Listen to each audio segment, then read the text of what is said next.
Assalamualaikum Boboto, salam dunia. Saya doakan di hari ini teman-teman semua selalu dikasih kesehatan dan keselamatan dalam menjalani segala aktivitasnya. Amin.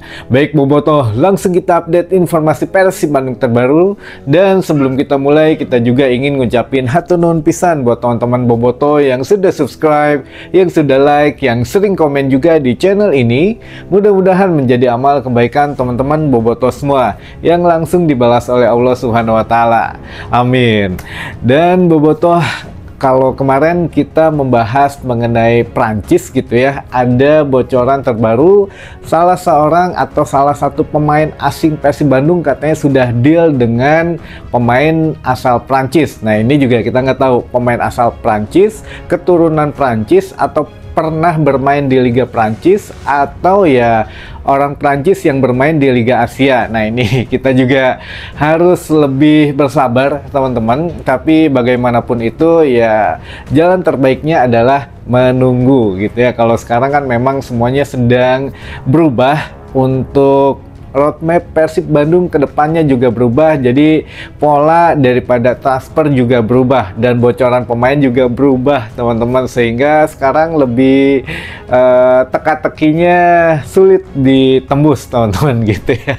Dan ini juga ngomong-ngomong mengenai Prancis, nah kita akan sedikit membahas, ya sedikit banyak membahas mengenai Prancis teman-teman, yang mana kemarin juga klub dari Prancis yaitu PSG, atau ya Liga Champion kemarin lah, PSG kan menang menghadapi Inter Milan di final Piala Champion dan keluar menjadi juara Champion. Nah, apakah memang karena klub dari Prancis ini juara sehingga Persib tertarik merekrut pemain dari Prancis atau bagaimana? Nah, ini juga memang tidak menutup kemungkinan gitu ya. Ada hal-hal yang memang harus kita pelajari dari Prancis ini teman-teman. Yang pertama, setelah kita ngobrol gitu ya dengan tim redaksi, mungkin ya melihat roadmap Persib ini kan panjang, jangka panjang 5-10 tahun ke depan. Ya Persib ini mau dibawa kemana gitu, nggak mungkin membeli pemain yang sudah jadi terus, pemain yang memang ya tinggal bermain, yang mau juara mau enggak kan itu biasanya tentatif gitu ya. Setiap tim memang berbeda lah untuk musim ini, dan sekarang pun kita lihat belum ada satu tim yang memang khususnya Liga 1 yang jor-joran mengumumkan pemainnya. Apakah memang bukan hanya Persib saja yang berubah atau tim-tim Liga 1 lainnya juga berubah? Nah kita nggak pernah tahu.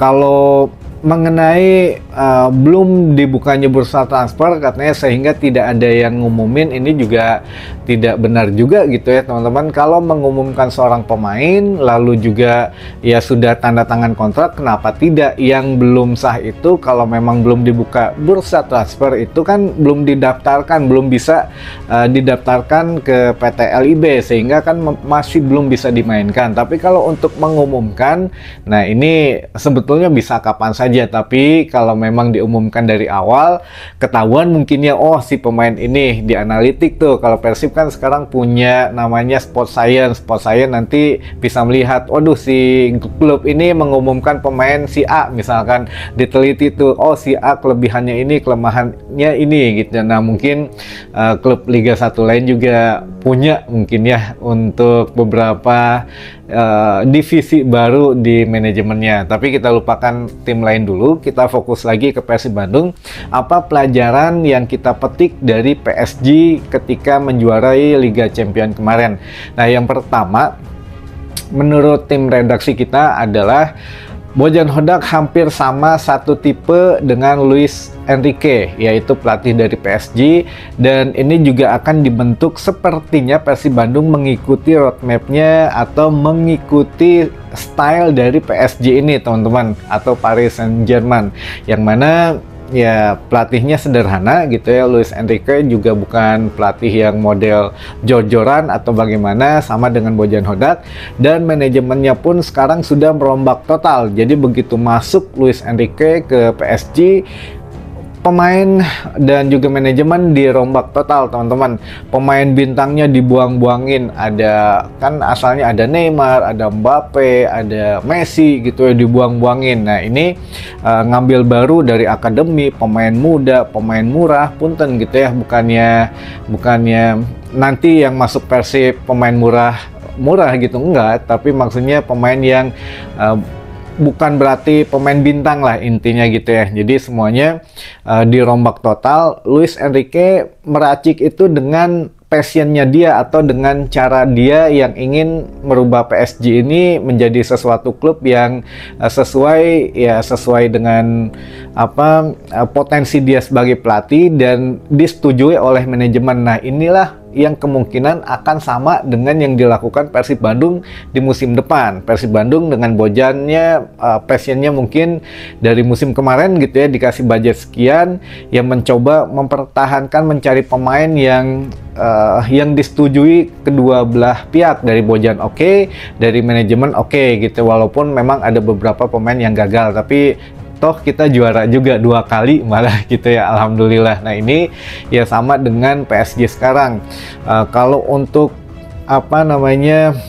pemain bintangnya dibuang-buangin gitu ya, dilepas-lepas. Nah, Persib juga kan sekarang sudah mulai melakukan hal yang sama gitu ya, walaupun juara tapi kan ya pemain bintangnya dilepas, Nick Kuipers, Ciro Alves, Mendoza gitu ya, terakhir Kocijan gitu. Nah, apakah masih ada lagi ya, kita lihat nanti gitu ya. Namun ya kalau lihat dari perjalanan PSG hampir sama dan kemungkinan akan dilakukan Persib Bandung untuk musim depan.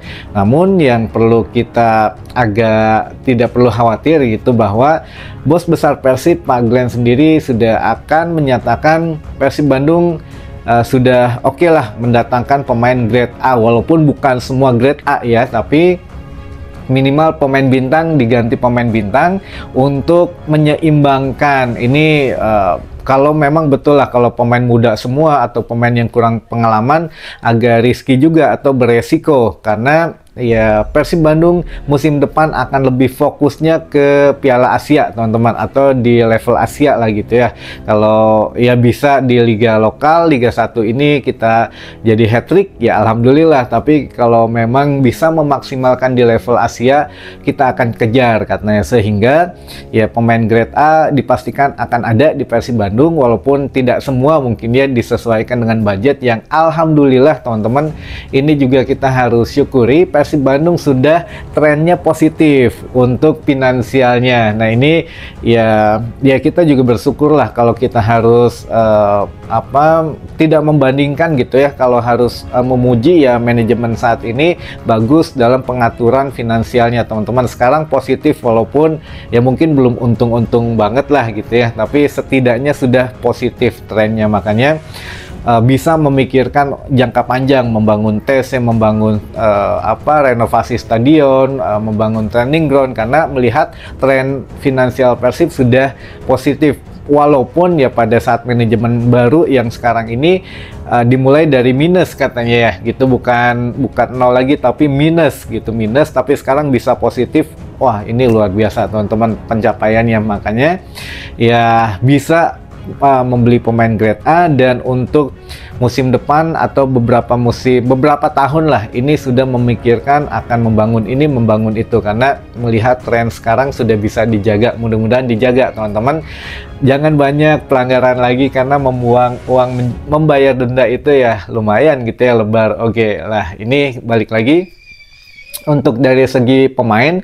Makanya kenapa kita mau ada sesuatu kejutan, kata Kang Aditya ini, karena kita ya punya gitu ya dananya untuk membuat satu acara yang membuat Boboto juga nantinya senang, happy, bahwa ya inilah pemain-pemain Persib yang perlu dihargai, perlu kita dukung juga. Jangan sekedar cuma posting di medsos Wilujeng Sumping, tapi ya dampaknya juga sudah langsung ada yang ada yang pro dan ada yang kontra biasanya gitu ya. Jadi kadang wah nah si iya langsung kan biasa Boboto nyari tahu, waduh, wah si ini mah gini, si itu mah gitu. Nah, ini maunya sesuatu yang beda itu, biar yuk sama-sama pemain baru nanti yang akan diumumkan ya dijaga atau didukung, disupport sama-sama gitu bahwa ya inilah yang akan membela Persib Bandung musim depan, yang mana ya kita lebih akan fokus ke ACL 2 atau ke Piala Asia gitu ya teman-teman.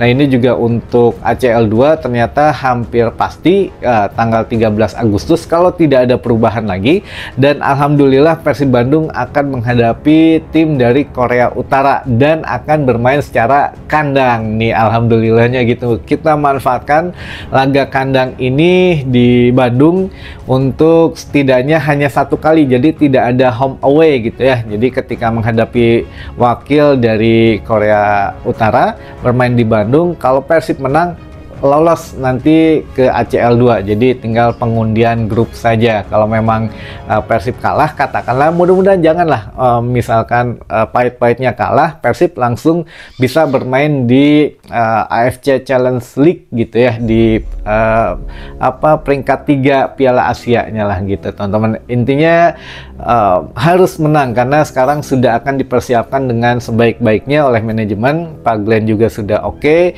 bahkan sekarang Bojan Hodak sudah berdiskusi langsung dengan Pak Glenn Sugita dan juga Wahaji Umu, yang mana ya mau tidak mau kita